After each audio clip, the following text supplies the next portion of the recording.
Do you ever catch your reflection and feel a pang of anxiety seeing your posture starting to shrink? Are you terrified that the strength you need for independence, to lift a suitcase, to maintain your balance, or just to stand tall is rapidly fading, replaced by nagging shoulder and neck pain? You're putting in the time at the gym, doing your lat pull-downs faithfully, so why does your back still feel weak and vulnerable? What if I told you that the way 95% of people perform this exercise isn't just ineffective, it's actively accelerating the wear and tear on your spine and shoulders?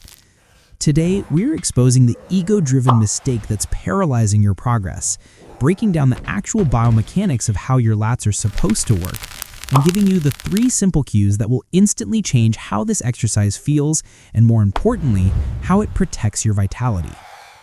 Walk into any gym and you'll see it. Maybe you're even doing it right now.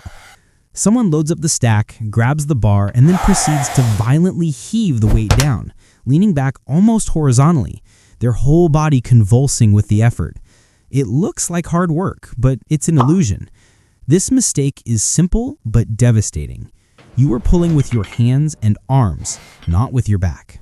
When the weight gets heavy, your body instinctively finds the path of least resistance. Your biceps, forearms, and the smaller muscles of the shoulder girdle jump in to take the load.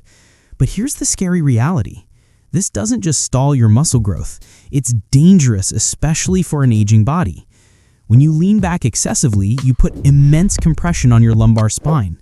When you yank with your arms, you risk shoulder impingement because the joint isn't properly stabilized. You feel a burn, sure, but it's in the wrong place, and the foundational strength you desperately need remains undeveloped. To fix this, you have to understand the anatomy. Your Latissimus Dorsi are massive fan-shaped muscles that originate from your pelvis and lower spine and insert onto your upper arm bone, the humerus. They are not connected to your forearms or hands. This distinction is everything. Their job is to pull the upper arm down and towards the body. Therefore, to engage the lats, you must focus on moving the humerus, not the hands. But there's a missing link almost everyone ignores: the scapula, or shoulder blades. The absolute key to a successful lat pull-down, and the step 95% of people skip, is scapular depression. If your shoulders are hunching up near your ears when you pull the bar down, you've already lost. You're using your traps and neck muscles, which is exactly why you feel stiff and sore the next day. Here is the paradigm shift that will change everything. Before you even bend your elbows, you need to pull your shoulder blades down and back, almost as if you're trying to tuck them into your back pockets. This simple action is the on switch for your lats. It immediately engages the muscle and stabilizes the shoulder joint, protecting it from injury. Once your scapula is set, you need to change your mental focus. Forget the bar exists. Pretend your hands are just hooks and your arms are just ropes. The goal is not to pull the bar to your chest. The goal is to drive your elbows down and back towards the floor. This mental cue is transformative. When you focus on the elbows, you force the lats to become the prime mover. You'll immediately feel a contraction deep in your back, rather than that superficial strain in your biceps. Pull the bar smoothly to your upper chest, right around the collarbone. Pulling it lower usually means you're compromising your shoulder position.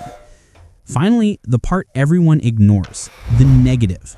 Do not just let the weight stack crash down. If you let the weight snap back up, you are throwing away 50% of the exercise's benefits.